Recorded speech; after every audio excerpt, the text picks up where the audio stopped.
ఎవరి బలమైనా ఎలా తెలుస్తుంది? ఇదొక పెద్ద ప్రశ్న. సాదాసీదా ప్రజల బలాన్ని లెక్కించేందుకు సామాజికంగా కొన్ని అంశాల్ని చూపిస్తారు. మరి కోట్లాది మందిని ప్రభావితం చేసే పార్టీ అధినేతల స్థాయి, వారి బలాన్ని అంచనా వేయటానికి ఉండే మార్గాలేంటి అన్నదే ప్రశ్న. ఈ విషయంలో మిగిలిన అధినేతలకు భిన్నంగా వైసీపీ అధినేత ఆలోచిస్తున్నారా? లేదంటే ఆయనకు స్క్రిప్ట్ రాసేవారు సరికొత్త ప్రయత్నాలు చేస్తున్నారా అన్నది ఇప్పుడు ప్రశ్నగా మారింది. శుభకార్యమైన, విషాద ఉదంతమైన, పలకరింపైన, పరామర్శ అయినా, కార్యక్రమం ఏదైనా సరే వైసీపీ అధినేత కమ్ ఏపీ మాజీ ముఖ్యమంత్రి వైఎస్ జగన్మోహన్ రెడ్డి ఇంట్లో నుంచి బయటకు వచ్చినంతనే ఆయన్ను చూసేందుకు జనాలు ఎగబడిపోయేలా, అసలు కార్యక్రమం పక్కకు వెళ్ళిపోయి ప్రోగ్రాం మొత్తం కూడా జగన్ మీదనే ఫోకస్ అయ్యేలా చేయటం వెనుక వ్యూహం ఏంటి అన్నదే ఇప్పుడు పెద్ద ప్రశ్న. ప్రతి విషయాన్ని కూడా నెగిటివ్ కోణంలో ఎందుకు చెప్తారు? పాజిటివ్ గా చూడటం రాదా అన్న మాటతో ఎదురు దాడి చేయొచ్చు. కానీ ఎన్నికల్లో దారుణ ఓటమి తర్వాత వైసీపీ అధినేత ఎక్కడికైనా వెళ్ళినా వేలాది మంది సదరు కార్యక్రమం వద్దకు చేరుకోవటం, జగన్ కు జయధ్వానాలు పలకటం లాంటివి చేయటమే కాదు, ఈ హడావిడితో అక్కడ జరుగుతున్న కార్యక్రమం రసాబాసాగా మారటం ఇటీవల కాలంలో అంతకంతకు ఎక్కువ అవుతూ ఉంది.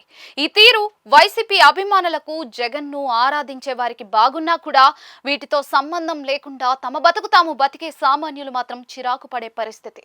బలాన్ని చూపించడం తప్పేం కాదు, ఒక రాజకీయ అధినేతకు అది అవసరం. కానీ అదెంతవరకు అన్నదే ప్రశ్న. ఈ విషయంలో వైసీపీ వ్యూహకర్తలు అనుసరిస్తున్న తీరుపై విమర్శలు వెల్లువెత్తుతూ ఉన్నాయి. జగన్ అభిమానుల వరకు ఓకే, కానీ మిగిలిన వారి గురించి కూడా ఆలోచించాలి కదా అన్నదే ప్రశ్న. రాజకీయ సభలకు, పార్టీ కార్యక్రమాల వేళ ఇదే తరహా హడావిడి అయితే అవసరం. అంతేకాని పెళ్లికి వచ్చినా, పేరంటానికి వచ్చినా, చావుకు వచ్చినా జగన్ మీద పడిపోవటం, ఆయన మీద తమకు ఉన్న అభిమానాన్ని చూపేందుకు తహతహలాడిపోవటం లాంటివి కాస్త తగ్గిస్తే బాగుంటుందన్న అభిప్రాయం వ్యక్తమవుతోంది. పెళ్లికి వెళ్ళినా పెళ్లి బిక్కే అభిమానం ఓకే, కానీ ఈ కారణంగా సామాన్య ప్రజలు పడే సమస్యల గురించి కూడా వైసీపీ నేతలు, క్యాడర్ ఆలోచిస్తే మంచిదంటూ ఉన్నారు. తాజాగా నెల్లూరులో జరిగిన ఒక వివాహ వేడుకకు వచ్చిన జగన్ విషయంలో ఇదే రచ్చైతే జరిగింది. నెల్లూరు రూరల్ పరిధిలోని కనుపర్తిపాడులో స్కిల్ డెవలప్మెంట్ మాజీ చైర్మన్, వైసీపీ నేత కొంటూరు అజయ్ రెడ్డి కొడుకు పెళ్లి వేడుకకు వైసీపీ అధినేత జగన్ హాజరయ్యారు.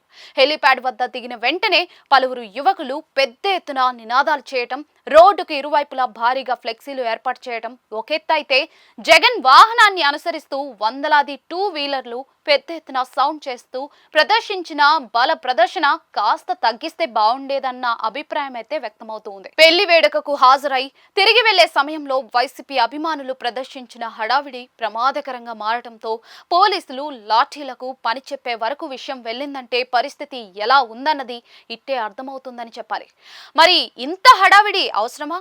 పెళ్లి వేడుకకు హాజరయ్యే వేళలోనూ ఈ బల ప్రదర్శన ఏంది బాసు అన్న రీతిలో కూడా ఉందన్న మాట వినిపిస్తుంది.